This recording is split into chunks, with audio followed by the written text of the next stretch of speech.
What's up, everybody, and welcome to my New Year's Evil review. NXT. What does New Year's Evil got going on, huh? This is very different from what compared was to last year and whatnot. So, what do we have going on for NXT tonight? A very stacked card, I should say, and whatnot. Some would say maybe to a takeover level. I don't know about that all the way, but some really good matches though at the same time too. But three title matches tonight. So, what were we gonna have on NXT New Year's Evil, huh?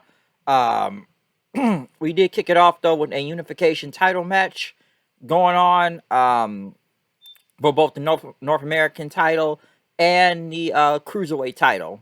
Roderick Strong versus Carmelo Hayes. I saw Carmelo Hayes came out with a Rest in Peace Roddy Strong shirt. This was a great way to kick off the show. I thought both of these guys went back and forth with each other, which looked really, really good.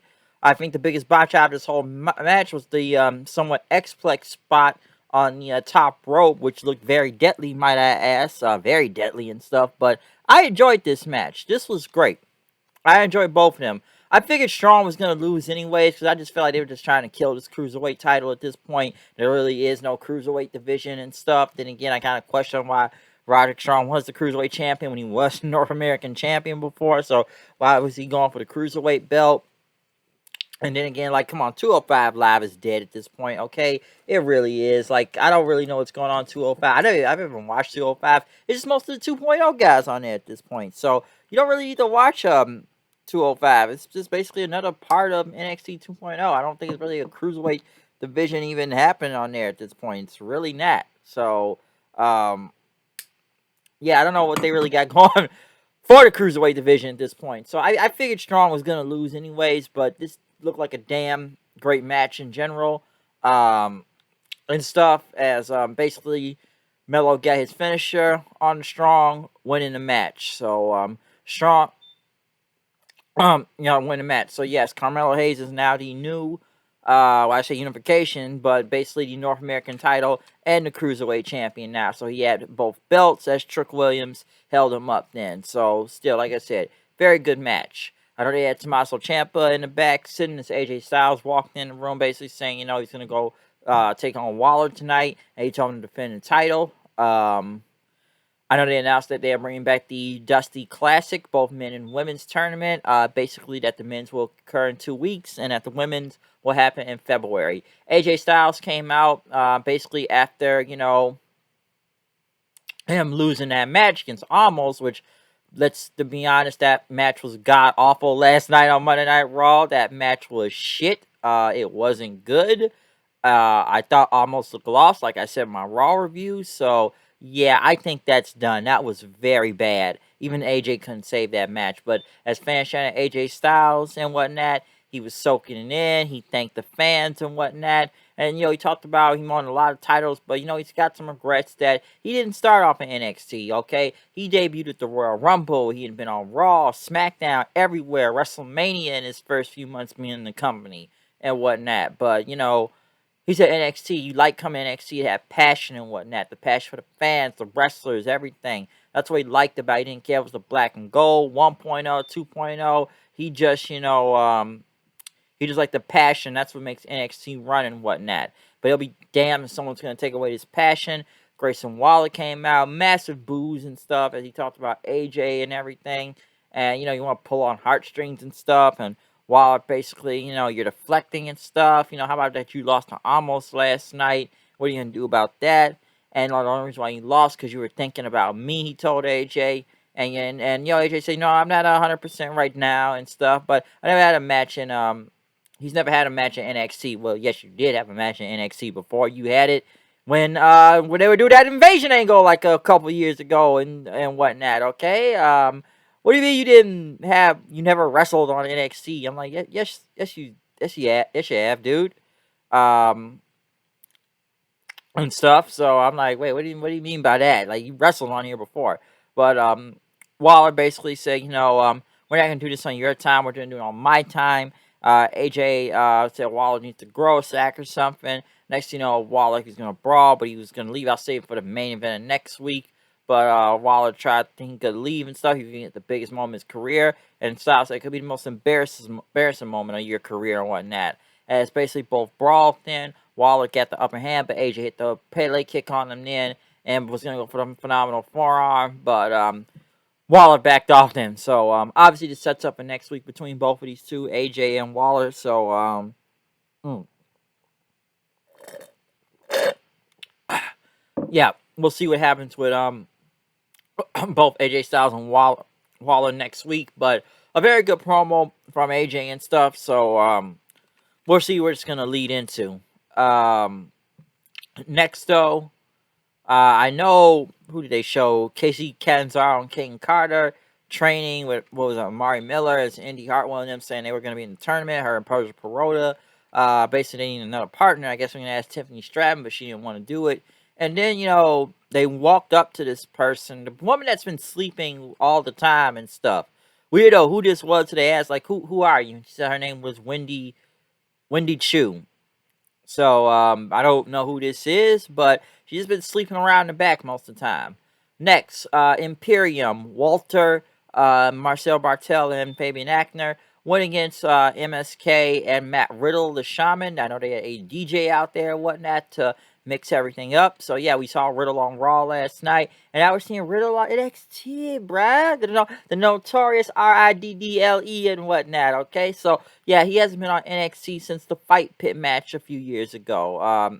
There and stuff. So, yeah, we haven't seen Matt Riddle on NXT since then. But a very good six-man tag with both of these teams. I enjoyed it, okay? This wasn't bad. MSK and Riddle got the win after, MSK held Ackner down. Basically, Riddle hit the floating bro. Bartel tried to get him, but next thing you know, he hit an RKO from out of nowhere and won the match. So, yes, MSK and Matt Riddle won from there. So, a very good six-man thing. Could we see Walter and Matt Riddle back in all this at some point? Yes, I think we will and whatnot. So, could we see Walter sticking around NXT right now? I don't know, but we'll see. Joe Gacy and Harlan talked about the Dusty Classic and that, they don't want handouts and stuff, and they're going to establish themselves being as a team. So they're going to prove themselves and whatnot, being the champions. I know they show Mandy Rose arriving to a helicopter, named it Ric Flair style with the title belt. Elektra Lopez talked about the whole Zion Quinn thing, is that she's attracted to success. So basically next week, whoever wins between Zion Quinn and Santos, she will walk out with one of them, whoever wins. So we'll see what happens with this whole thing, okay? Because, Lopez basically said that Quinn, he can't help himself. He has to come after me, and I got, if he wants, he's got to come get it and whatnot. So he's got to prove himself and stuff. Next, though, in the women's title, triple threat match. Mandy Rose, Cora Jade, Raquel Gonzalez. Got the motorcycle back again, I see. Honestly, this match was very clunky. I thought several times. I don't know if it's just because of Mandy and Jade. And, Raquel is not the worst in the ring, and she's really good, but it's not like she's a general over everything and stuff. Cora is still really green and stuff, but she wasn't the worst out here. Mandy Rose, let's be honest, Mandy Rose is no fucking ring general despite the new gimmick and stuff. So, let's not buy into that. But I still enjoyed most of this match and everything because it was really not really working out well at first and whatnot. And when we got to the end, Raquel tried to suplex Cora Jade at the top rope, but Cora got the way, pushed her off the turnbuckle, and thought she could go and roll up Mandy Rose for the win, but it did not work this time. And stuff. Mandy and just dodging that pin and just was able to sit her down and win from there. One thing I'll say about Cora Jade, they're really trying to push almost like she's the new Paige and whatnot, because they keep saying she's only like 19 or 20 years old and stuff. I'm like, well, Paige was around this time too when she first started, so could they be trying to make another version of Paige when you think about it when she first started in NXT? That's a possibility, all right? But like I said, Mandy Rose still retaining the title there. Okay, where's this gonna go? I have no idea next, but obviously I am losing track of what I just said right now. I don't know why, I just did. Yeah, Mandy retains the belt. Basically pinning Cora Jade right there. So yeah, skateboard or wannabe skateboarder did not win. So I kind of figured that was gonna happen. Boa was talking to himself again, the man in the mirror. The Great Muta 2.0. Apparently, when he looks in the mirror, there's another version of his ghost looking at him. Apparently, he's like Green Goblin. He's the Norman Osborn now all of a sudden. So, I don't know what Boa is. I don't really care, but still trying to make Boa into something. Andre Chase came out, though. Talk about the student that protected him from Harlan and whatnot. And, talking about he wasn't thrown off the roof. And talk about he wanted to thank this man publicly and acknowledge him and stuff. As fans chatting, you deserve it. He's got a full ride scholarship and everything. Until Von Wagner came out, cut a very bad promo and stuff. Say he's getting impaired of every wrestler's, your favorite wrestlers and stuff. I don't know, Wagner basically, wow, what do you say? Watch this thing or what now he can do. He's going to tell everybody to watch to destroy him and stuff. So, I don't know where this is going, okay? I don't. I don't even know. Von Wagner's Von Wagner, okay?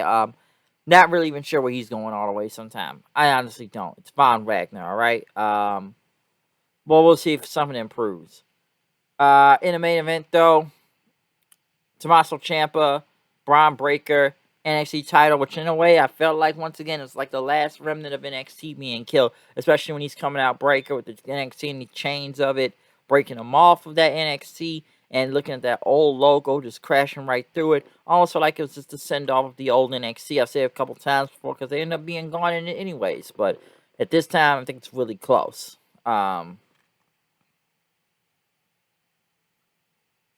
It's really gotten close, though. Wow, I feel like I just lost train of thought right there after trying to catch my breath and stuff, or throat and everything. So, yeah, it's like the last remnant, though, of NXT still being around and stuff. Of the old NXT. So, yeah, the black and gold, they just try to make you sure, it's shit's dead, okay? It's dead, it's not coming back, it's dead, it's dead. That's what they're trying to say out there. But yes, other than the entire, what was I on? The Von Wagner segment and whatnot and stuff, and Chase University and all that stuff. Like I said, talks like a robot and everything. What I was on? The main event?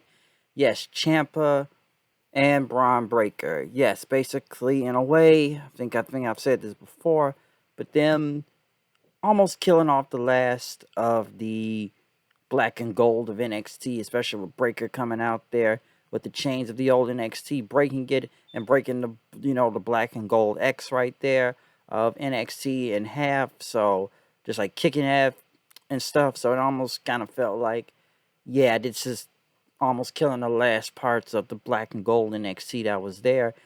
This match was great, really great, between Breakker and Ciampa. I would say almost better than the last match they had out there. Ciampa sliced his head open out there somehow. A lot of blood, but this was great. In a way, I almost thought Ciampa probably was going to win, especially after the whole thing on the ropes, kicking the rope, knocking Breakker in the balls, and hitting him 3 times with his running knee and stuff, and still hitting a fairy tale ending. It still did not work. He was going to go for the air raid crash, but Breakker ended up knocking Ciampa off the ropes. Breakker making sure he didn't fall off the ropes and slip this time. Hit him with the big diving bulldog and put him in the Steiner recliner. So, yeah, get the old Scott Steiner moves and whatnot. One with the Steiner recliner, tapping out Ciampa and whatnot, and becoming the new NXT champion as Ciampa basically looked on. As they said, the pup has now become the dog-faced gremlin. So, figured he was going to win the title right here from Ciampa. Probably will be a rematch at some point, because was like 1-1 with both of these two. So, I think another one will happen with Ciampa and Breakker, but like I said, you kind of figured Breakker was going to win, which is almost still kind of insane, because like a lot of people have said, this guy's only wrestled for 1 year, and he's really just that good right now. But then again, it's like I said, the guy's got the lineage and whatnot, especially when you're coming from the Steiners. But yeah, as I said, for basically just only wrestling about a year and whatnot, like I said, the lineage and stuff, Steiner and all that. But like I said, this was still a great match. Honestly, anybody could have won it either way. But like I said, I thought Breakker was gonna take the W on this one anyway. So, really great match. I enjoyed it. Very good, very great match. Overall, New Year's Evil was not that bad. I enjoyed the beginning with Hayes and Strong. I thought the main event was really great. The AJ segment was pretty good too. Andre Chase thing was random. I was still trying to get the Von Wagner thing over. The women's match, very clunky at times and stuff, but I think I've said it early in this video, they're trying to, I don't know, maybe try to make Cora Jade like the new, some would say like another version of Paige, when you think about it. Because they pushed Paige at a really young age when she just first got there. So it's like they're doing the same thing with Cora Jade right now. I don't know if I would say as great as Paige, because it's still pretty green if you ask me. And like I said, it's a very clunky match, but come on, you look who's involved out there. Come on, you kind of could tell the thing. So Mandy Rose is probably going to retain anyways. The MSK MSK Riddle thing was that bad Walter and Imperium and stuff. I don't get what they're still doing with Boa. It's almost like he's the Great Muta, but now he can see the ghost now, so maybe he's, the Green Goblin Norman Osborn now all of a sudden and can see things. So he must have been watching Spider-Man No Way Home again, or the first Spider-Man movie. So it kind of looks like he's been doing that lately. So don't know what they're going with Boa and stuff, but like I said, it wasn't bad for the New Year's Evil thing and stuff. So, pretty good show if you ask me. But other than that, I'm out of here. Comment, subscribe. Find me on Twitter at HoodNight890. Tell me what you think about this entire show. I'll see you guys then. Peace.